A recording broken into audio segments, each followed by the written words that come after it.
উসমান রাদিয়াল্লাহু তাআলা আনহু কোরআন পাঠরত অবস্থায় সমগ্র মদিনা ঘেরাও করে কোরআন পাঠরত অবস্থায় তাকে হত্যা করা হয়েছে। তিনি হৃদয়ের আবেগ নিয়ে তার বাড়ির ছাদে দাঁড়িয়ে বলেছেন, মানুষেরা ওই কুয়ার পানি তোমরা আমাকে পান করতে দিচ্ছ না, যেই কুয়া আমি উসমান গনি আমার টাকা দিয়ে রাসূল সাল্লাল্লাহু আলাইহি ওয়াসাল্লামের যুগে কিনে দিয়েছি। ওই মসজিদে তোমরা আমাকে সালাত আদায় করতে যেতে দিচ্ছ না, যেই মসজিদ রাসূল সাল্লাল্লাহু আলাইহি ওয়াসাল্লামের সাথে আমরা তৈরি করেছি। তো উসমান রাদিয়াল্লাহু তাআলা আনহুকে যে কোরআন পাঠরত অবস্থায় হত্যা করা হলো, সম্মানের দিক থেকে উসমান রাদিয়াল্লাহু তাআলা আনহুর হত্যা বেশি হৃদয় বিদারক না হোসেন রাদিয়াল্লাহু তাআলা আনহুর হত্যা বেশি হৃদয় বিদারক? তো তাহলে উসমান রাদিয়াল্লাহু তাআলা আনহু কোন দিন মারা গেল, সেই দিনের শোক কোথায়? আমরা তো কেউ জানি না উসমান রাদিয়াল্লাহু তাআলা কবে মারা গেছে। ওই দিনের শোক তো কেউ পালন করে না। ওমর রাদিয়াল্লাহু তাআলা আনহু কবে মারা গেল, তাকে হত্যা করা হলো, ওই দিনের শোক কোথায়? সব বাদ দিলাম, মুহাম্মদ সাল্লাল্লাহু আলাইহি ওয়াসাল্লাম কোন দিন মারা গেল, সেই দিনের শোক কোথায়? তাহলে শোক পালনের একটা বিধিবিধান ইসলামে আছে। একটা স্বাভাবিক মানুষ মারা গেলে শোক 3 দিন, স্বামী মারা গেলে স্ত্রীর শোক 4 মাস 10 দিন, এর বাইরে শোক পালনের আর কোনো বিধান নাই। এই জন্য ইসলামে মুহাম্মদ সাল্লাল্লাহু আলাইহি ওয়াসাল্লাম কবে মারা গেছে ওই দিনে কোনো সাহাবী শোক পালন করেনি। ওমর কবে মারা গেছে এটা নিয়ে সাহাবীরা শোক করেনি, ওই দিনকে উদযাপন হয়নি। এই যে ইসলামের মধ্যেই নাই এই সিস্টেম। তারপরের যেটা পয়েন্ট সেটা হচ্ছে যে আলে বাইতের প্রতি ভালোবাসা। আলে বাইত মানে আল্লাহর নবীর পরিবার পরিজন আত্মীয় স্বজনের প্রতি ভালোবাসা, এটা ইসলামের পাঠ। না হলে আমরা দরুদ শরীফে এই দোয়া পড়তাম না যে আল্লাহুম্মা সাল্লি আলা মুহাম্মাদ ওয়া আলা আলি মুহাম্মাদ কামা সাল্লাইতা আলা ইব্রাহিম ওয়া আলা আলি ইব্রাহিম ইন্নাকা হামিদুম মাজিদ। আল্লাহ ইব্রাহিমের পরিবারের উপর যেমন দয়া রহমত বর্ষণ করেছেন, ওই রকম দয়া রহমত বর্ষণ করেন আমার নবী মুহাম্মদ সাল্লাল্লাহু আলাইহি ওয়াসাল্লামের পরিবারের উপর। তো এটা তো আল্লাহ নবীর পরিবারের উপর ভালোবাসা থেকে আমরা দরুদ পাঠ করি। কিন্তু আল্লাহর নবীর পরিবার মানে নট অনলি হুসাইন রাদিয়াল্লাহু তাআলা আনহু। কেন নট অনলি হুসাইন? আপনাকে মিলিয়ে দিই। হুসাইন রাদিয়াল্লাহু তাআলা আনহু যদি আল্লাহর নবীর কন্যার সন্তান হওয়ার কারণে আলে বাইতের অংশ হয়, অথবা আলী রাদিয়াল্লাহু তাআলা আনহু যদি আল্লাহর নবীর কন্যাকে বিবাহ করার কারণে আলে বাইতের অংশ হয়, তাহলে উসমান রাদিয়াল্লাহু তাআলা আনহু আল্লাহর নবীর একটা নয় দুইটা কন্যাকে বিবাহ করেছেন, উম্মে কুলসুম এবং রুকাইয়া, একজনের মৃত্যুর পর আরেকজন। তাহলে ফাতেমার হাজব্যান্ড, ফাতেমা রাদিয়াল্লাহু তাআলা আনহার স্বামী, ফাতেমার স্বামী হওয়ার কারণে যদি ভালোবাসার পাত্র হয়, একই কারণে আল্লাহর নবীর 2 কন্যার স্বামী হওয়ার পরেও উসমান কেন ঘৃণার পাত্র হবে? নাউজুবিল্লাহ। তাহলে এটা আলে বাইতের প্রতি ভালোবাসা নয়, এটা পলিটিক্স। আলে বাইতের প্রতি ভালোবাসা হলে 1 মেয়েকে বিবাহ করেছে আলী রাদিয়াল্লাহু তাআলা, 2 মেয়েকে বিবাহ করেছে উসমান রাদিয়াল্লাহু তাআলা। ধরলাম যে আলী রাদিয়াল্লাহু তাআলা আনহু রাসূল সাল্লাল্লাহু আলাইহি ওয়াসাল্লামের আপন চাচার ছেলে, রাসূল সাল্লাল্লাহু আপন চাচা আবু তালেব, তার ছেলে আলী। তাহলে রাসূল সাল্লাল্লাহু আলাইহি ওয়াসাল্লামের চাচাতো ভাই হওয়ার কারণে যদি আলী রাদিয়াল্লাহু তাআলা আনহু ভালোবাসার পাত্র হয়, তো রাসূল সাল্লাল্লাহু আলাইহি ওয়াসাল্লামের আর চাচা ছিল না? হামজা ইবনে আব্দুল মুত্তালিব, আব্বাস ইবনে আব্দুল মুত্তালিব, আব্বাস ইবনে আব্দুল মুত্তালিবের ছেলে আব্দুল্লাহ বিন আব্বাস হাজার হাজার হাদিস বর্ণনা করেছেন। তাহলে আপনি একই সময়ে আলী ইবনে আবি তালেবের প্রতি ভালোবাসা রাখবেন আর আব্বাস ইবনে আব্দুল মুত্তালিবের প্রতি বিদ্বেষ রাখবেন, তাহলে এটা আলে বাইতের প্রতি ভালোবাসা নয়। ডাল মে কুচ কালা হয়, এখানে অন্য কোনো প্রবলেম আছে, অন্য কোনো সমস্যা আছে। আর বড় বড় আলেম ওলামা সবাই একমত, কেননা এই বিষয়ে কোরআনের আয়াত সরাসরি অবতীর্ণ হয়েছে যে রাসূল সাল্লাল্লাহু আলাইহি ওয়াসাল্লামের স্ত্রীরাও আলে বাইতের অংশ। সূরা আহজাবের মধ্যে আল্লাহ বলছেন, ইয়া নিসা আন-নবী লাস্তুন্না কা আহাদিম মিনান নিসা, হে নবীর স্ত্রীগণ তোমরা অন্য মহিলাদের মতো নও। বলতে বলতে সবশেষে বলছেন যে আহলাল বাইত, তোমরা হচ্ছে আহলে বাইতের অংশ, মানে রাসূল সাল্লাল্লাহু আলাইহি ওয়াসাল্লামের পরিবারের অংশ। তা রাসূল সাল্লাল্লাহু আলাইহি ওয়াসাল্লামের স্ত্রীরা যদি আলে বাইতের অংশ হয়, তাহলে রাসূল সাল্লাল্লাহু আলাইহি ওয়াসাল্লামের কন্যা আপনার কাছে ভালোবাসার পাত্র ফাতেমা রাদিয়াল্লাহু তাআলা আনহা, তার ছেলে মেয়ে হাসান হোসেন ভালোবাসার পাত্র, কিন্তু আল্লাহর নবী যাকে ভালোবাসেন আয়েশা রাদিয়াল্লাহু তাআলা আনহা, তিনি আপনার কাছে ঘৃণার পাত্র। তাহলে তো আপনি আলে বাইতের প্রতি ভালোবাসা রাখেন না। আয়েশা রাদিয়াল্লাহু তাআলা আনহা আল্লাহর নবীর স্ত্রী, তিনিও আলে বাইতের অংশ। তাহলে ফাতেমাকে ভালোবাসলে আয়েশাকে কেমনে ঘৃণা করতে পারে? শুধু তাই নয়, আজকের যারা নিজেদেরকে আলে বাইতের ভালোবাসার দাবিদার, বিশেষ করে ইসনা আশারিয়া যারা শিয়া, তারা যেই পরিমাণ বিদ্বেষ ওমর রাদিয়াল্লাহু তাআলা আনহুর প্রতি রাখে, আবু বকর রাদিয়াল্লাহু তাআলা আনহুর প্রতি রাখে, এবং আবু বকর রাদিয়াল্লাহু তাআলার মেয়ে আয়েশা রাদিয়াল্লাহু, আবু বকর রাদিয়াল্লাহু তাআলা আনহুর কন্যা আয়েশা রাদিয়াল্লাহু তাআলা আনহার প্রতি রাখে, এই বিদ্বেষ মাপার কোনো যন্ত্র দুনিয়াতে নাই, যেই চরম লেভেলের বিদ্বেষ তারা রাখে। অথচ রাসূল সাল্লাল্লাহু আলাইহি ওয়াসাল্লাম, সাহাবীরা বলছেন, আলী রাদিয়াল্লাহু তাআলা আনহু বলছেন, উসমান রাদিয়াল্লাহু তাআলা আনহু বলছেন যে আল্লাহর নবী তার জীবনের যে ঘটনাই বলা শুরু করুক, ধরেন আপনি আমাকে ফোন দিয়েছেন যে আব্দুল্লাহ ভাই আপনি কোথায় আছেন, কে কে আছে আপনার সাথে, তো বলে আমি আছি আর আব্বু আছে, অথবা আমার ভাই আব্দুর রহমান আছে বা আব্দুর রহিম আছে। আবার আর একদিন আমি একটা গল্প শোনাচ্ছি আপনাদেরকে, আমি কক্সবাজারে গেছিলাম, আমি ছিলাম আর অমুক ছিল, আমি রংপুর গেছিলাম, আমি ছিলাম আর অমুক ছিল। তো আমার জীবনের ঘটনার সাথে সবসময় আর দুটো মানুষের নাম আপনি শুনতে পাবেন, মানে একটা ঘটনাও এমন পাওয়া যায় না যেই ঘটনায় ওই দুটো মানুষের নাম আল্লাহর নবী বলে না গল্পের সময়, যে আমি আজকে ওখানে গেছিলাম, আমি আবু বকর আর ওমর, আমরা ওখান থেকে বের হয়েছিলাম, আমি আবু বকর আর ওমর, আজকে এক জায়গায় দাওয়াত ছিল, দাওয়াত খেতে গেছে, আমি আবু বকর আর ওমর। তাহলে মুহাম্মদ সাল্লাল্লাহু আলাইহি সাল্লামের 24 ঘন্টার সবচেয়ে বেশি সময় যেই দুইজনের সাথে কাটে, সেই দুইজন হচ্ছেন আবু বকর এবং ওমর রাদিয়াল্লাহু তাআলা আনহু। এখন আশ্চর্যজনক, দুঃখজনক হলেও সত্য যে ইহুদিদের কাছে মুসা আলাইহিস সালামের সাথে যারা ছিল তারা জনপ্রিয়। মুসা আলাইহিস সালামের খাদেম ইউশা বিন নুন খিজিরের সফরে গেছিল, তো মুসা আলাইহিস সালামের সাথে যারা ছিল, মুসা আলাইহিস সালামের ভাই হারুন, তারা ইহুদিদের কাছে জনপ্রিয়, সম্মানের পাত্র। খ্রিস্টানদের রাস্তাঘাট, কল কলেজ কারখানা সব কিছু ঈসা আলাইহিস সালামের যে 12 জন হাওয়ারি ছিল ওই 12 জনের নামে। তাহলে ঈসা আলাইহিস সালামের সঙ্গী 12 জন খ্রিস্টানদের কাছে সম্মানের পাত্র, ইহুদিদের কাছে মুসা আলাইহিস সালামের সঙ্গী সম্মানের পাত্র। আর এই রাফিজিদের কাছে আমার নবী মুহাম্মদ সাল্লাল্লাহু আলাইহি ওয়াসাল্লাম কতটা খারাপ হলে মুহাম্মদ সাল্লাল্লাহু আলাইহি ওয়াসাল্লামের সাথে যারা সবসময় থাকতো ওদের প্রতি এদের সবচেয়ে বেশি বিদ্বেষ। তাহলে তো আমার নবীকে দোষ দেওয়া, যদি ইহুদি খ্রিস্টানদের চেয়ে তো খারাপ হয়ে গেল। আমার যদি আবু বকর এবং ওমর খারাপ হয় তাহলে 100% আমার নবীও খারাপ, নাউজুবিল্লাহ। তাহলে আবু বকর এবং ওমরের প্রতি বিদ্বেষ পোষণ করা তো বহু দূরের কথা, ভালোবাসা থাকলেই ওটা ইমানের অংশ, আর না থাকলে, বিদ্বেষ থাকলে কাফের হয়ে যেতে পারে। তো এবার আমরা চলে আসি যেটা আমরা বারবার বলছিলাম, যে কি পলিটিক্স, যেই পলিটিক্সের কারণে শুধু হুসাইন রাদিয়াল্লাহু তাআলা আনহু এবং তার ছেলে মেয়েদের নিয়ে আমি ব্যস্ত হয়ে গেলাম, এমনকি হাসান রাদিয়াল্লাহু তাআলা আনহুকে অতটা গুরুত্ব দিলাম না। এই পলিটিক্সটা হচ্ছে পারস্য বা ফুরস, এরা আগে থেকেই জাতিগতভাবে তাদের নিজেদেরকে একটু আলাদা চিন্তা করে। এই জন্য ইসলাম যত জায়গায় প্রবেশ করেছে সব জায়গায় ইসলামের কারণে ভাষা পর্যন্ত মানুষের চেঞ্জ হয়ে গেছে।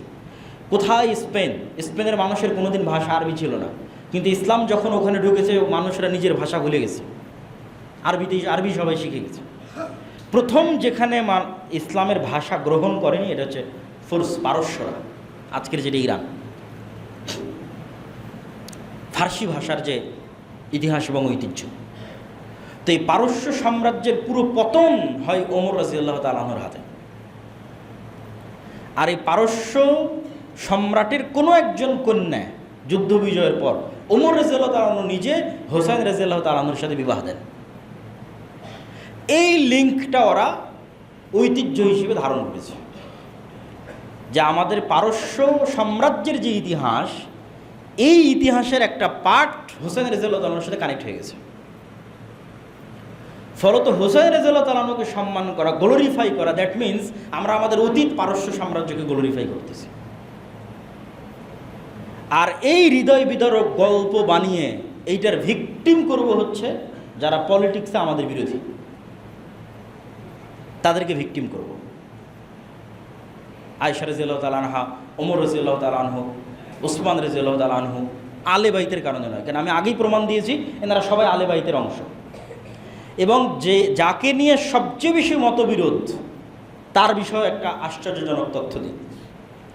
মুআবিয়া রাদিয়াল্লাহু তাআলা আনহু তো সাহাবী, মুআবিয়া রাদিয়াল্লাহু তাআলা আনহুর পিতা আবু সুফিয়ান সাহাবী, এইটা ঠিক যে আবু সুফিয়ান রাদিয়াল্লাহু তাআলা আনহু মক্কা বিজয়ের পূর্ব পর্যন্ত মক্কার কুরাইশদের সর্দার, বদরের যুদ্ধে আল্লাহর নবীর বিরুদ্ধে, উহুদের যুদ্ধে আল্লাহর নবীর বিরুদ্ধে নেতৃত্বে, খন্দকের যুদ্ধে আল্লাহর নবীর বিরুদ্ধে নেতৃত্বে, মানে মক্কার কুরাইশদের আবু জাহালের পরে সবচেয়ে বড় সর্দারের একজন আবু সুফিয়ান রাদিয়াল্লাহু তাআলা আনহু। কিন্তু মক্কা বিজয়ের সময় তিনি ইসলাম গ্রহণ করেন। তো এইটার কারণে কি তার প্রতি কোনো অসম্মান, তার প্রতি কোনো দোষ ত্রুটি দেওয়ার সুযোগ আছে কি না, এই প্রশ্নের উত্তর হচ্ছে যত সাহাবী ইসলাম গ্রহণ করেছে এরা সবাই আগে কোনো না কোনোভাবে মুহাম্মদ সাল্লাল্লাহু আলাইহি ওয়াসাল্লামের শত্রু ছিল। ওমর রাদিয়াল্লাহু তাআলা নিজেই ছিল, খালিদ বিন ওয়ালিদ নিজেই ছিল, আমর ইবনুল আস নিজেই ছিল। খালিদ বিন ওয়ালিদ আর আমর ইবনুল আস তো গোটা মুসলিম বিশ্ব বিজয় করেছে। তো ওই খালিদ বিন ওয়ালিদ তো মুহাম্মদ সাল্লাল্লাহু আলাইহি ওয়াসাল্লামের শত্রু ছিল। তা যেহেতু মুহাম্মদ সাল্লাল্লাহু আলাইহি ওয়াসাল্লাম সত্যের দাওয়াত নিয়ে এসেছে, প্রথমে তো মানুষ শত্রুতা করবে, না হলে আবু জাহালের ছেলে ইকরিমা তাকে কি করবেন, আপনি কি বলবেন? যারা মিথ্যা নবীর দাবিদার হয়েছিল ওমর আবু বকর রাদিয়াল্লাহু তাআলা আনহুর যুগে, তাদের বিরুদ্ধে সবচেয়ে বড় সেনাপতি ছিল আবু জাহালের ছেলে ইকরিমা মুসলমানদের পক্ষে।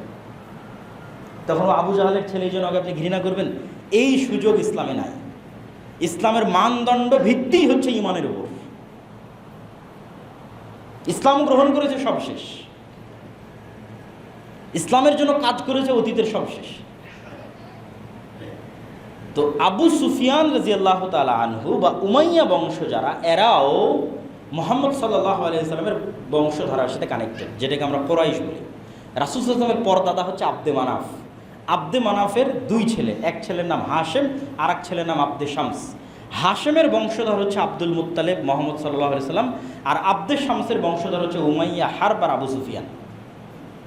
তাহলে আবু সুফিয়ান এবং তাদের বংশধরেরা ইব্রাহিমী এবং ইসমাইলি রক্তের উত্তরসূরি, এবং মুহাম্মদ সাল্লাল্লাহু আলাইহি ওয়াসাল্লামের যে কুরাইশ বংশ, এই কুরাইশ বংশের উত্তরসূরি। এক নম্বর। দুই নম্বর,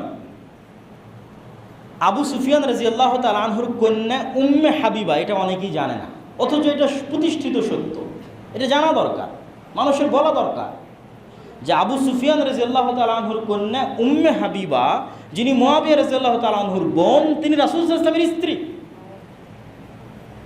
তা আবু সুফিয়ান রাসূল সাল্লাল্লাহু আলাইহি ওয়াসাল্লামের শ্বশুর, আর মুয়াবিয়া রাদিয়াল্লাহু রাসূল সাল্লাল্লাহু আলাইহি ওয়াসাল্লামের সম্বন্ধী অথবা শালা।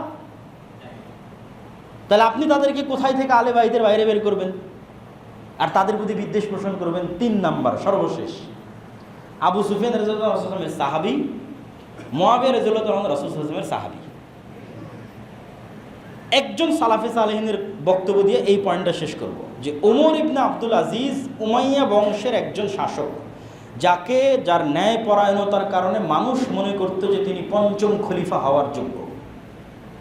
চারটে খোলাফায়ে রাশিদিনের পরে তিনি পঞ্চম খলিফা হবেন। তো তার সম্মান বাড়াতে বাড়াতে অনেকেই তাকে মুয়াবিয়া রাদিয়াল্লাহু তাআলা আনহুর চাইতে বেশি সম্মান দেওয়ার চেষ্টা করতেন। তখন সালাফে সালেহিনরা বললেন যে ওমর ইবনে আব্দুল আজিজের সারা জীবনের আমল আর মুয়াবিয়া রাদিয়াল্লাহু তাআলা আনহুর একটা রাকাত সালাত, একটা সিজদা, যা তিনি মুহাম্মদ সাল্লাল্লাহু আলাইহি সাল্লামের সাথে আদায় করেছেন, এমত অবস্থায় যে তিনি মুহাম্মদ সাল্লাল্লাহু আলাইহি সাল্লামকে নবী হিসেবে ঈমান রাখেন, বিশ্বাস রাখেন, আল্লাহকে রব এবং ইলাহ হিসেবে বিশ্বাস রাখেন, ওমর ইবনে আব্দুল আজিজের সারা জীবনের আমলের চেয়ে শ্রেষ্ঠ। আর এটার পিছনে আল্লাহ নবীর হাদিস দলিল। আল্লাহ নবী বলছে, দুনিয়ার মানুষ, তোমরা উহুদ পাহাড়ের সমান দান করে আমার একজন সাহাবীর এক মুষ্টি স্বর্ণ দামের সমান নেকি অর্জন করতে পারবো না। কেন? দান করলেই তো হলো না, অন্তরের কোয়ালিটিটা কোথায়, ইমানের কোয়ালিটিটা কোথায়? তাহলে এই জন্য সাহাবীদের সম্মান সর্বোচ্চ জায়গায় রাখতে হবে। আলী রাদিয়াল্লাহু তাআলা আনহুর প্রতি যেমন আমাদের ভালোবাসা থাকবে, হোসেন রাদিয়াল্লাহু তাআলা আনহুর প্রতিও থাকবে, মুয়াবিয়ার প্রতিও থাকবে, আবু সুফিয়ানের প্রতিও থাকবে রাদিয়াল্লাহু তাআলা আনহুম আজমাইন, আয়েশা রাদিয়াল্লাহু তাআলা আনহার প্রতিও থাকবে। এটাই আহলুস সুন্নাত ওয়াল জামাতের আকীদা, এবং এটাই শ্রেষ্ঠ এবং সত্য আকীদা। এইটার মধ্যে যে বিভেদ তৈরি করার চেষ্টা করা হবে, ওটাই পলিটিক্স। যে পলিটিক্স দিয়ে আমি গ্লোরিফাই করবো হোসেন রাদিয়াল্লাহু তাআলা আনহুকে, আর শত্রু বানাবো ওমর রাদিয়াল্লাহু তাআলা আনহুকে, শত্রু বানাবো ওসমান রাদিয়াল্লাহু তাআলা আনহুকে, আলী রাদিয়াল্লাহু তাআলা আনহুকে গ্লোরিফাই করবো, আর আলী রাদিয়াল্লাহু তাআলা আনহু নিজে বায়াত করলেন যে ওসমানের হাতে, নিজে বায়াত করলেন যে ওমরের হাতে, নিজে বায়াত করলেন যে আবু বকরের হাতে, তাদেরকে শত্রু বানাবো, এটা পলিটিক্স। এইটার পার্ট হওয়া যাবে না। কিন্তু ঘটনা অবশ্যই হোসেন রাদিয়াল্লাহু তাআলা আনহুর যে হত্যার ঘটনা, এটা অবশ্যই হৃদয় বিদারক এবং কষ্টদায়ক। কিন্তু ওইটার শোক হিসেবে উদযাপনের সুযোগ ইসলামে নাই। আর যখন এটা বাড়তে বাড়তে কোন লেভেলে চলে যায় যে আপনি ছুরি দিয়ে আপনার পিঠে আঘাত করে রক্তাক্ত করবেন, ছুরি দিয়ে আপনার মাথায় রক্তাক্ত করবেন, এটা তো আরও হারাম। রাসূল সাল্লাল্লাহু আলাইহি ওয়াসাল্লাম বলছে সে আমার উম্মতের অংশ নয় যে শোক পালনে তার গাল টানে, তার জামা ছিঁড়ে, সে আমার উম্মতের অংশ নয়।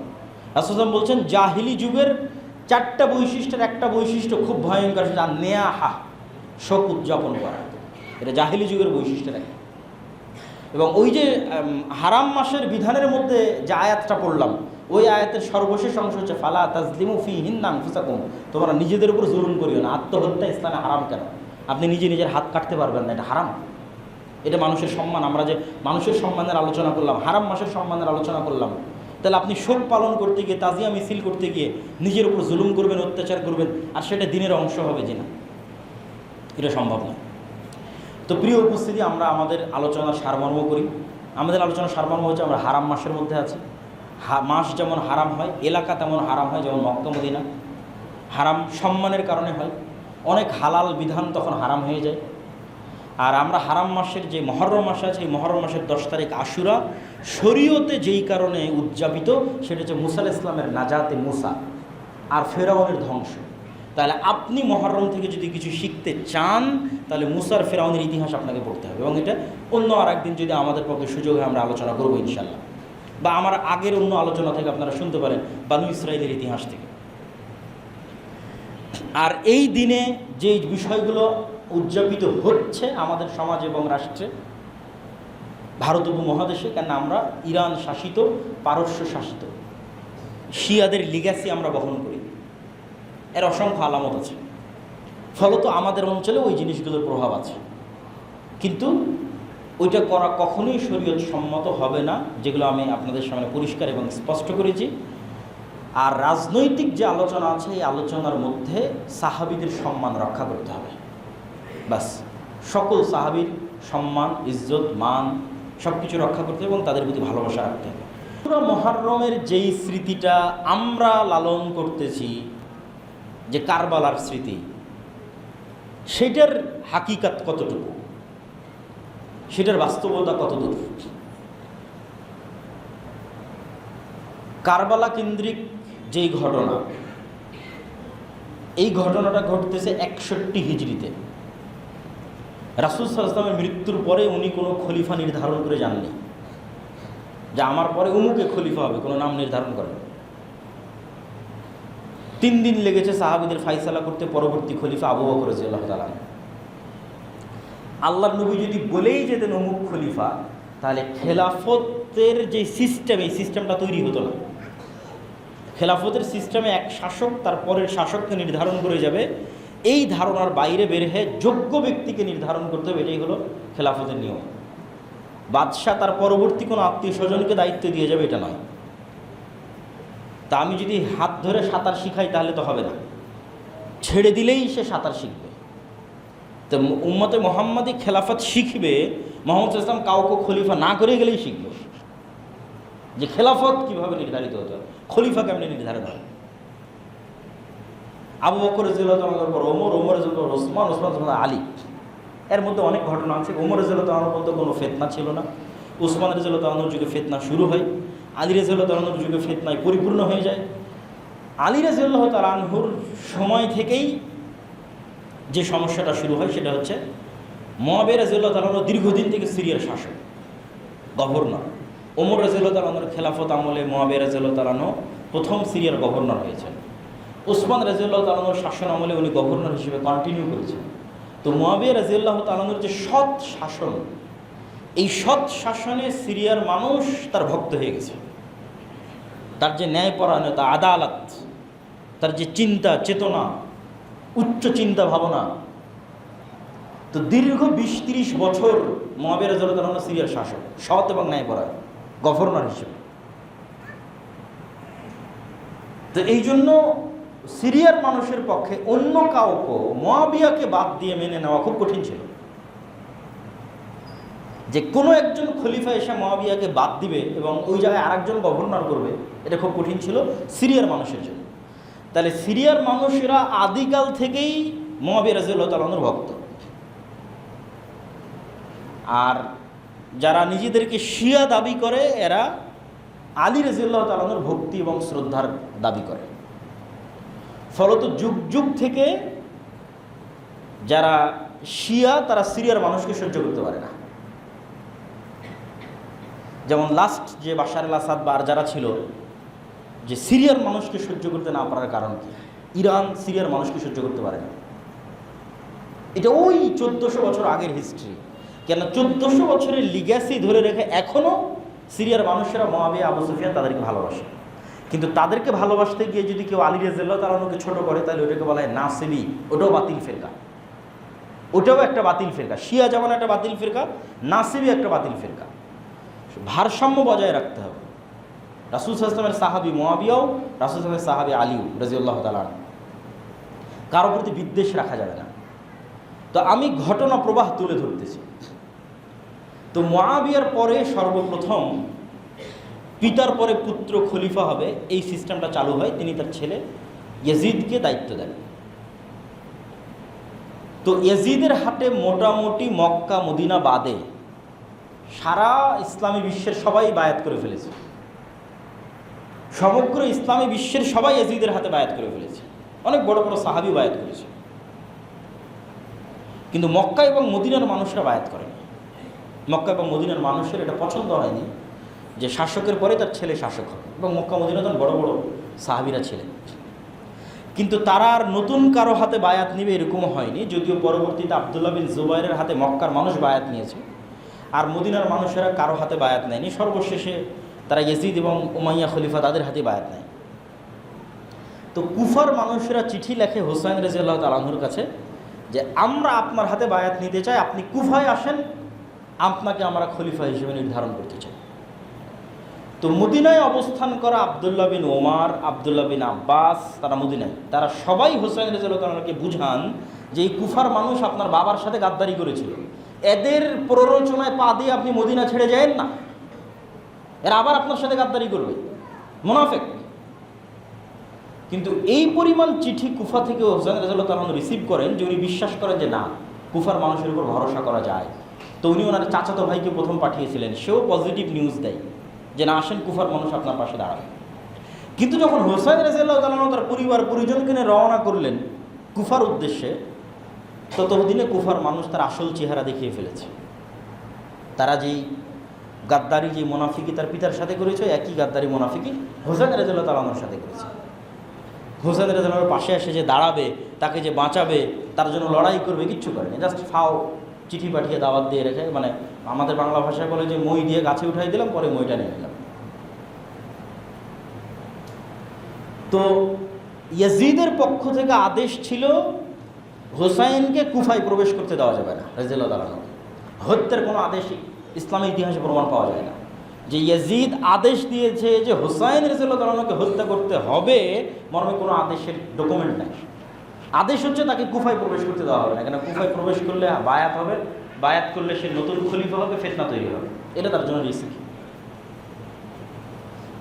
কিন্তু স্থানীয় যারা শাসক ছিল, গভর্নর ছিল উবাইদুল্লাহ বিন জিয়াদ, তারা যখন হুসাইন রাদিয়াল্লাহু তাআলা আনহুর সাথে যুদ্ধে সম্মুখ সমরে যখন যায়, তখন তারা হুসাইন রাদিয়াল্লাহু তাআলা আনহুর যে সম্মান এবং যে মর্যাদা রক্ষা করার কথা সেটা রক্ষা করতে পারেনি, বরং হুসাইন রাদিয়াল্লাহু তাআলার পরিবার পরিজনের মোটামুটি পুরুষ যারা ছিল তাদের সবাইকে সেখানে হত্যা করা হয়। তো ইয়াজিদ তখন কোথায়? ইয়াজিদ তখন সিরিয়ার রাজধানী দামেস্কে। হত্যা হচ্ছে কোথায়? ইরাকের নগরী কুফাতে, অনেক দূর। ধরেন আমি বসে আছি দিল্লিতে, যুদ্ধ হচ্ছে বাংলাদেশে,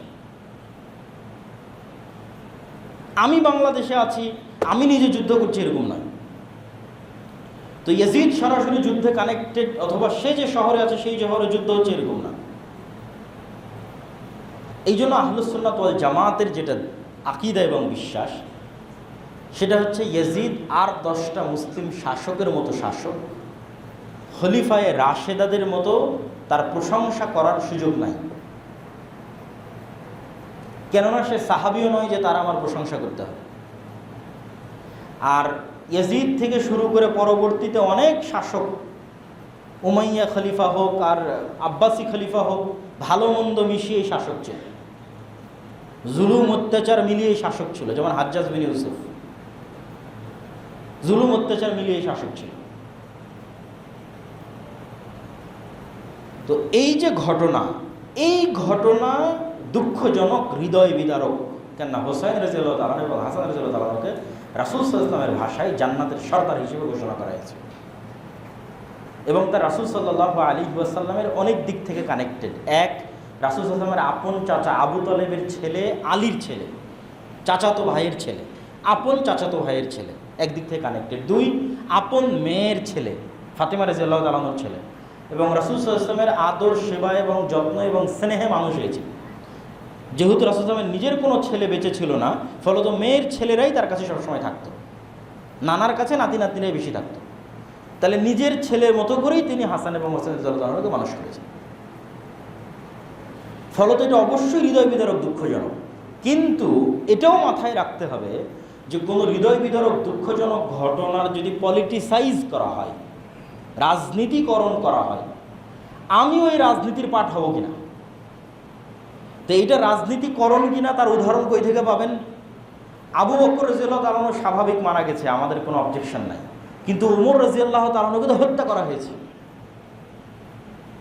তো ওমর রাদিয়াল্লাহু তাআলা আনহুর হত্যা সম্মানের দিক থেকে বেশি হৃদয় বিদারক, না হাসান এবং হোসাইন রাদিয়াল্লাহু তাআলার হত্যা বেশি হৃদয় বিদারক? এমন কোনো নবী নাই যে আরাফার মাঠে যায়নি। অতীতের সকল নবীরাই হজের কার্যাবলী সম্পাদন করেছে। এবং ইন্না আউওয়ালা বাইতুন উযিআ লিন-নাস বিবাক্কার, পৃথিবীতে আল্লাহর ইবাদতের জন্য প্রথম তৈরি করা ঘর হচ্ছে মক্কা, কাবা। এই জন্য যেই দিন থেকে আসমান জমিন সৃষ্টি হয়েছে ওই দিন থেকে 4 মাস হারাম। এই সময়ে মানুষ যেন হজ করতে যেতে পারে। জুলকাদা মাসে মানুষ হজের জন্য সফর করবে, জুলহজ্জা মাসে হজ সম্পূর্ণ করবে, মুহররম মাসে হজ থেকে ফিরে আসবে। অতএব এই 3 মাসে কোনো যুদ্ধ রাখা যাবে না। যেমন ইরান এবং আমেরিকার যখন যুদ্ধ হলো, আরব বিশ্বের সব ফ্লাইট বন্ধ। এবারই তো মনে হচ্ছিল যে মানুষ হজ করতে পারবে কিনা, হজে যেতে পারবে কিনা।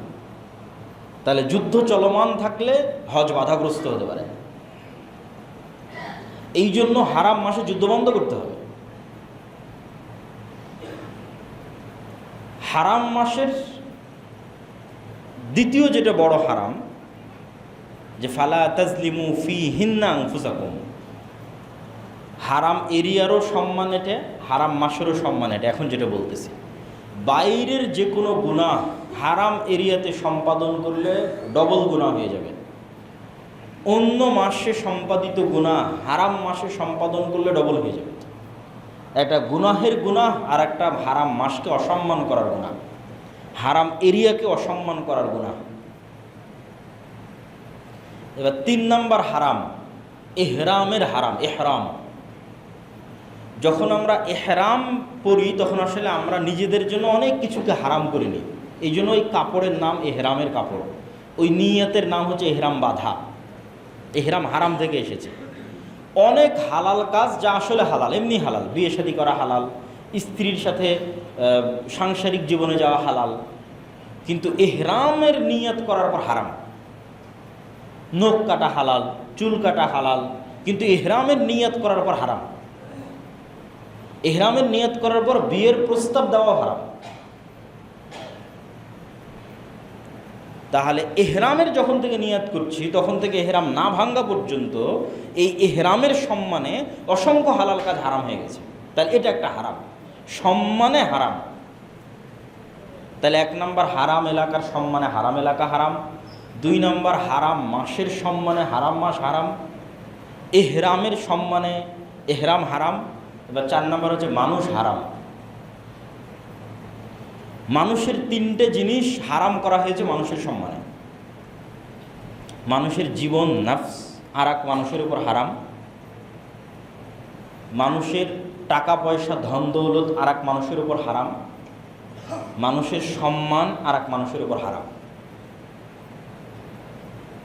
আমাদের প্রথম পয়েন্ট কি ছিল, যে আমরা মনে করি যে যেটা হারাম ওটা খারাপ, এই জন্য হারাম। মদ খাওয়া হারাম, কেন মদ খাওয়া খারাপ? কারণ আর এক মানুষের টাকা পয়সা কি খারাপ? টাকা পয়সা তো ভালো, কিন্তু আর এক মানুষের টাকা পয়সা হারাম কেন?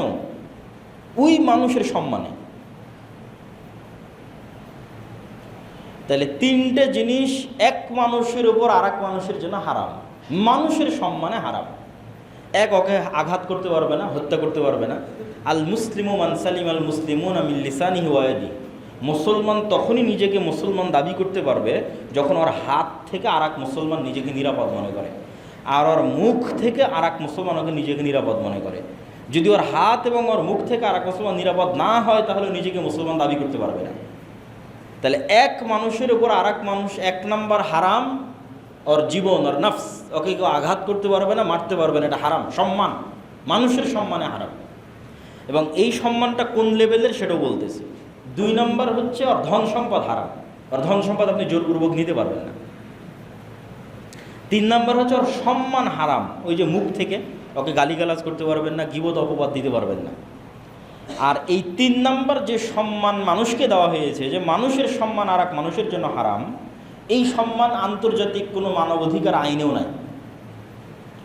বরং আন্তর্জাতিক মানবাধিকার আইনগুলোতে মানুষের সম্মান লঙ্ঘন করা অধিকার হিসেবে বিবেচিত হয়।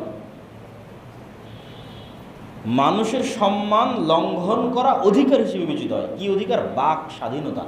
যে আমি আর একজনকে গালি দিতে পারবো, এটা আমার বাক স্বাধীনতা।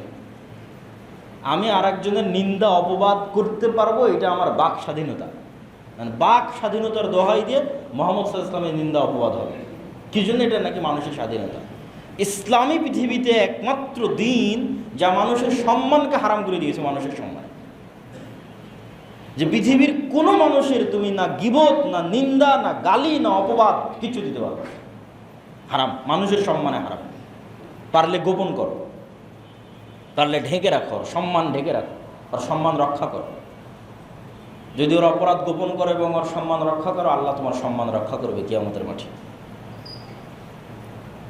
আচ্ছা, মানুষের যে হারামটা, এটা লেভেলটা কোথায়, কত বড় মানুষের সম্মান? রাসূল সাল্লাল্লাহু আলাইহি ওয়াসাল্লাম বলছেন, লাহাদামুল কাবা আহওয়ানু ইনদাল্লাহ। একটা মানুষ নিজে হাতে কাবা ঘর ধ্বংস করে দিবে, এইটা আল্লাহর কাছে যত বড় গুনাহ, তার চেয়ে একটা মানুষ আর এক মানুষকে হত্যা করবে, এটা তার চেয়ে বড় গুনাহ আল্লাহর কাছে। তাহলে আব্রাহা এসেছিল কাবা ঘর ধ্বংস করতে। আল্লাহ বলে, আলাম তারা কাইফা ফাআলা রাব্বুকা বিআসহাবিল ফিল আলাম ইয়াজআল কাইদাহুম ফি তাসলিল। আবাবিল পাখি পাঠিয়ে তাকে ধ্বংস করে দেওয়া হলো কাবা ধ্বংস করতে চাওয়ার অপরাধে। তখন রাসূল সাল্লাল্লাহু আলাইহি ওয়াসাল্লাম বলছে, কেউ কাবা ধ্বংস করবে, এটা আল্লাহর কাছে যত বড় অপরাধ, তার চেয়ে বড় অপরাধ কেউ কোনো মানুষকে হত্যা করবে। এটা মানুষের সম্মান আল্লাহর কাছে। আর এক হাদিসে রাসূল সাল্লাল্লাহু আলাইহি ওয়াসাল্লাম বলছেন, লাউ ইজতামাআল ইনসু ওয়াল জিন, সারা পৃথিবীর সব মানুষ, কোটি কোটি মানুষ, আর সারা পৃথিবীর সব জিন একত্রিত হয়ে যদি একজন নিরপরাধ মানুষকে হত্যা করে, তাহলে আল্লাহ সারা পৃথিবীর সব মানুষকে জাহান্নামে দিয়ে দিবে, সারা পৃথিবীর সব জিনকে জাহান্নামে দিয়ে দিবে একজন নিরপরাধ মানুষকে হত্যা করার অপরাধে। এইটা বিবেচনায় আসবে না, আরে সারা পৃথিবীর সব মানুষ মিলে হত্যা করেছে তো কী হয়েছে? না, একটা মানুষের সম্মান আল্লাহর কাছে এত বেশি। সারা পৃথিবীর সব মানুষ যদি একত্রিত হয় নিরপরাধ মানুষকে হত্যায় একজন, তো সারা পৃথিবীর সব মানুষকে জাহান্নামে দেওয়া। এই জন্য আর এক আয়াতে আল্লাহ সুবহানাহু ওয়া তাআলা বলছেন, কেউ যদি একজন মানুষকে হত্যা করে, তাহলে যেন সারা পৃথিবীর সব মানুষকে সে হত্যা করে। আর যদি কেউ একজন মানুষকে বাঁচায়, যেন সারা পৃথিবীর সব মানুষকে বাঁচাবে। তাহলে মানুষ হারাম মানুষের সম্মানে। এই জন্য মানুষের কিডনি বিক্রি করা, মানুষের রক্ত বিক্রি করা, চুল বিক্রি করা, এগুলো মানুষের সম্মানের খেলাফ। এই জন্য এগুলো যাবে না। দান করা ভিন্ন জিনিস, কিন্তু ক্রয় বিক্রয়ের বস্তু বানানো যাবে না আদম সন্তানকে, এবং আদম সন্তানের কোনো অঙ্গ প্রত্যঙ্গ বিক্রিযোগ্য নয়, এটা সম্মান। তাহলে এতক্ষণ যাবৎ আমরা যেটা আপনাদের সামনে তুলে ধরার চেষ্টা করলাম, সেটা হচ্ছে হারাম সম্মানের কারণে হয়ে থাকে। আর আমরা আজকে যে আলোচ্য বিষয়বস্তুর মধ্যে আছি, সেটা হচ্ছে মাস হারাম। তাহলে পরপর 3 মাসের আমরা তৃতীয় মাস মুহররম মাসে অবস্থান করছি। এর একটা হারাম মাস। এই হারাম মাসের 10 তারিখের বিশেষ গুরুত্ব কি? 1 নম্বর গুরুত্ব তো আমরা হারাম মাসের মধ্যে আছি, এটা নিজেই একটা গুরুত্ব। 2 নম্বরের বিশেষ গুরুত্ব আছে মুহররম মাসের 10 তারিখের। যদিও আমাদের পেপার পত্রিকা, রাষ্ট্রপ্রধান, প্রধানমন্ত্রীর বাণী, জাতীয় অনুষ্ঠান সব কিছু পালিত হবে অথবা উদযাপিত হবে কারবালা কেন্দ্রিক। আশুরা মুহররম, দ্যাট মিন্স কারবালা। এটা ঠিক যে মুহররম মাসের 10 তারিখে কারবালায় একটা ঘটনা ঘটেছিল, যেটাও আমরা বলবো, কিন্তু সেই ঘটনাটা ঘটেছিল রাসূল সাল্লাল্লাহু আলাইহি ওয়াসাল্লামের মৃত্যুর প্রায় 50 বছর পরে। তাহলে রাসূল সাল্লাল্লাহু আলাইহি ওয়াসাল্লামের মৃত্যুর পরে যে ঘটনা ঘটবে সেই ঘটনা শরীয়তের অন্তর্ভুক্ত হওয়ার আর চান্স নাই। এটা যদি আমি বুঝাতে না পারি, এটা আমার ব্যর্থতা। যে মুহাম্মদ সাল্লাল্লাহু আলাইহি ওয়াসাল্লাম মারা গেছে মানে ওহীর দরজা বন্ধ হয়ে গেছে। কোরআন ইজ কমপ্লিট, হাদিস ইজ কমপ্লিট। যত আইন, ল, শারিয়া, বিধিবিধান, হালাল হারাম, সুন্নাত, ফরজ সব কমপ্লিট। এখন মুহাম্মদ সাল্লাল্লাহু আলাইহি ওয়াসাল্লামের মৃত্যুর 1 সেকেন্ড পরও পাল্টা আবার কোনো কিছু ইসলামের মধ্যে ঢুকবে, এটার সুযোগ নাই। কিন্তু ঢুকতে হলে তো মুহাম্মদ সাল্লাল্লাহু আলাইহি ওয়াসাল্লামের মুখ দিয়ে ঢুকতে হবে। হয় কোরআনের আয়াত, নয় হাদিস, উনি তো নাই। তাহলে যে ঘটনাটা ওনার মৃত্যুর 50 বছর পরে ঘটতেছে, সেটার তার কোনো চান্সই নেই যে এটা ইনক্লুডেড হবে ইসলামী শরিয়ার মধ্যে। ইসলামী শরিয়ার ফরজ, নফল, সুন্নাতের মধ্যে ইনক্লুডেড হবে, সংযুক্ত হবে, এটার কোনো চান্স নাই। কেন? ঘটনা ঘটতেছে 50 বছর পর। ঘটনা যতই হৃদয় বিদারক হোক, ঘটনা যতই কষ্টদায়ক হোক, কিন্তু ওই ঘটনার ইসলামী শরিয়ার অন্তর্ভুক্ত হওয়ার, সুন্নাত, নফল, ফরজ হওয়ার আর কোনো চান্স নেই। তাহলে এতটুকু নিশ্চিত যে আশুরা মুহররম নিয়ে যদি কোনো হাদিস থেকে থাকে, অবশ্যই সেটা কারবালা নিয়ে হবে না। আশুরা মুহররম নিয়ে যদি কোনো কোরআনের আয়াত থেকে থাকে, অবশ্যই সেটা কারবালা নিয়ে হবে না। কেন? এটা ঘটতেছে কোরআন অবতীর্ণ হওয়া শেষ হওয়ার পরে, হাদিস অবতীর্ণ হওয়া শেষ হওয়ার পরে কতদিন? 50 বছর পর। তাহলে আশুরা মুহররম মাসের 10 তারিখের কোনো কিছু যদি শরীয়তের অন্তর্ভুক্ত হয়ে থাকে মুহাম্মদ সাল্লাল্লাহু আলাইহি ওয়াসাল্লামের মুখ দিয়ে অথবা কোরআনের আয়াত দিয়ে, তাহলে কারবালা বাদে অন্য কিছু, এতটুকু নিশ্চিত। সেটা কি? সেটা হচ্ছে রাসূল সাল্লাল্লাহু আলাইহি ওয়াসাল্লাম যখন মক্কা থেকে মদিনায় হিজরত করলেন, মক্কায় বসবাস করত মুশরিকেরা। আহলে কিতাবের সংখ্যা মক্কায় তেমন একটা ছিল না। আহলে কিতাব মানে যারা আল্লাহর কিতাব পেয়েছে, নবী পেয়েছে। তো মক্কার মানুষ ইসমাইল আলাইহিস সালামের পর থেকে মুহাম্মদ সাল্লাল্লাহু আলাইহি ওয়াসাল্লাম পর্যন্ত কোনো নবী পায়নি, কোনো কিতাবও পায়নি। ইসমাইলের বংশে মুহাম্মদ সাল্লাল্লাহু আলাইহি ওয়াসাল্লাম ছাড়া কেউ নবীর দাবিই করেনি। তাহলে ইসমাইলের পরে প্রায় 3000 বছর কোনো নবী নাই, কোনো কিতাব নেই। কিন্তু ইব্রাহিম এবং ইসমাইলের স্মৃতি আছে, তাদের রেখে যাওয়া কিছু নিয়ম কানুন, আদর্শ অবিকৃত অবস্থায় আছে। তো মুহাম্মদ সাল্লাল্লাহু আলাইহি ওয়াসাল্লাম যখন মক্কা থেকে হিজরত করে মদিনায় গেলেন, মদিনায় আহলে কিতাবরা ছিল, খ্রিস্টানরা ছিল, ইহুদিরা ছিল। তো ইহুদিরা একটা দিনে সিয়াম পালন করে, এখনও করে, ইয়ম কিপ্পুর নামে। ইহুদিরা ওই দিনে রোজা রাখে। তো রাসূল সাল্লাল্লাহু আলাইহি ওয়াসাল্লাম বললেন, এটা কিসের সিয়াম তোমরা এই দিনে রোজা রাখতেছো? তো বলে, এই দিন সেই দিন যেই দিন আল্লাহ সুবহানাহু ওয়া তাআলা মূসা আলাইহিস সালাতু ওয়াস সালামকে মুক্তি দিয়েছিলেন ফিরআউনের কবল থেকে। যেমন কোরআনের আয়াতে আল্লাহ বলছে, ওয়া ইযনা জাইনাকুম মিন আলি ফিরআউন ইয়াসুমুনাকুম সুআল আযাব ইউযাববিহুনা আবনাকুম ওয়া ইস্তাহইউনা নিসাআকুম ওয়া ফি যালিকুম বালাউম মির রাব্বিকুম আযীম। হে বানু ইসরাইল, স্মরণ করো সেই দিনের কথা, ওয়া ইযনা জাইনাকুম মিন আলি ফিরআউন, যেদিন ফিরআউনের কবল থেকে আমি আল্লাহ তোমাদের মুক্তি দিয়েছিলাম। কোন ফিরআউন জানো? ইউযাববিহুনা আবনাকুম, তোমাদের ছেলে সন্তানদের জবাই করতো ওই ফিরআউন। ওয়া ইস্তাহইউনা নিসাআকুম, আর তোমাদের মেয়েদের বাঁচিয়ে রাখতো ওই ফিরআউন। ছেলেদের কেন হত্যা করতো, মেয়েদের কেন বাঁচিয়ে রাখতো? ছেলেদের হত্যা করতো এই আশঙ্কায় যে বানু ইসরাইলের মধ্যেই ওই ছেলের জন্ম হবে যার হাতে ফিরআউনের পতন হবে, এই আশঙ্কায় ছেলেদের হত্যা করতো। মেয়েদের বাঁচিয়ে রাখতো কেন? একটা কওমের কে যে গোলাম বানানো হয়েছে, আর সবচেয়ে বড় আলামত তখন ফুটে ওঠে যখন ওই কওমের মেয়েরা গোলাম, দাসী। একদিকে পুরুষ হত্যা, আর একদিকে মেয়েদেরকে দাসী হিসেবে ফিরআউন এবং তার যারা লোকজন আছে তারা ব্যবহার করবে, কাজ করাবে। এর চেয়ে বড় অপমান আর কি হতে পারে? তো এইরকম ভয়াবহ ফিরআউনের কবল থেকে আমি তোমাদের মুক্তি দিয়েছি। ওয়াইদ ফারাকনা বিকুমুল বাহরা, যখন আমরা সমুদ্রকে চিরে দিয়েছিলাম। ওয়া আগরাকনা আলা ফিরআউন, আর ওই সমুদ্রে ফিরআউন এবং তার সেনাবাহিনীকে ডুবিয়ে দিয়েছিলাম।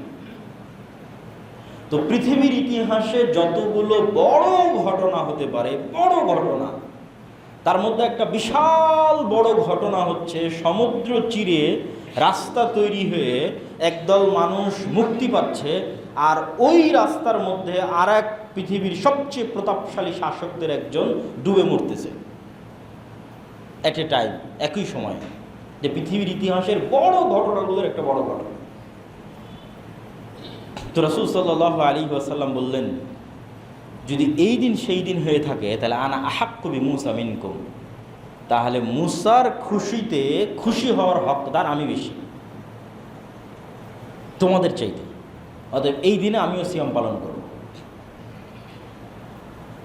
তাহলে মুহররমের 10 তারিখ তথা আজকে আমরা যেই দিনে অবস্থান করছি, আজ শুক্রবার মুহররম মাসের 10 তারিখে আমরা অবস্থান করছি, এই 10 তারিখ শরীয়তের মধ্যে ইনক্লুডেড যেই বিধান নিয়ে, কানেক্টেড যেই বিধান নিয়ে, সেই বিধানটার নাম হচ্ছে আজকের দিনে আল্লাহ মূসা আলাইহিস সালাতু ওয়াস সালামকে নাজাত দিয়েছিলেন, ফেরাউনকে ডুবিয়েছিলেন। সেটার শুকরিয়া স্বরূপ মূসা আলাইহিস সালাম প্রতি বছর এই দিনে সিয়াম পালন করতেন, এই দিনে সিয়াম পালন করতেন। তারই শুকরিয়া স্বরূপ মুহাম্মদ সাল্লাল্লাহু আলাইহি সাল্লাম এই দিনে সিয়াম শুরু করেছেন। মানুষ যেন মনে না করে যে হুবহু আহলে কিতাবের অনুসরণ হচ্ছে, এই জন্য এর আগে অথবা এর পরে আর একদিন তিনি বাড়িয়ে দিয়েছেন। তাহলে আশুরা মুহররম মাসের 10 তারিখ মূসা আলাইহিস সালামের মুক্তির জন্য স্মরণীয়, ফেরাউনের ধ্বংসের জন্য স্মরণীয়। এবং ওই শিক্ষাটা আমাদের নিতে হবে যে এই দিনটা যদি আমি স্মরণ করতে চাই তাহলে শিক্ষায় কোথায় ফিরে যেতে হবে? মূসার ফেরাউনের ঘটনায়, যেটা আজকে আমাদের জন্য এই জুমার খুতবে আলোচনা করা অনেক সময় সাপেক্ষ ব্যাপার। আমি আগের বহু বক্তব্যে বানু ইসরায়েলের লম্বা ইতিহাস আলোচনা করেছি এবং বানু ইসরায়েলের ইতিহাস থেকে আমাদের জন্য কী শিক্ষণীয়তা আলোচনা করেছি।